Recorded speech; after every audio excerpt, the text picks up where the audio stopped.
Hi everyone, welcome back to another video from Crazy Gamer.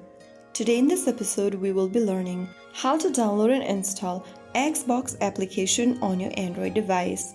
Whether you are using your mobile Android device or tablets, this process will guide you through necessary steps.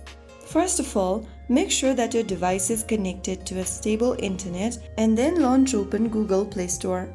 Inside the Google Play Store homepage, tap on the search icon at the bottom and go to the search bar at the top and type in Xbox. Look for the Xbox application from Microsoft Corporation and tap on Install. Wait for the application to download and install on your device, and once it's done, tap on Open to launch the app open on your Android. That is how you can easily download and install Xbox on your Android in just a couple of steps. If you found the video helpful, don't forget to like, share and subscribe to the channel. I will be back again in the next episode. Thank you for watching.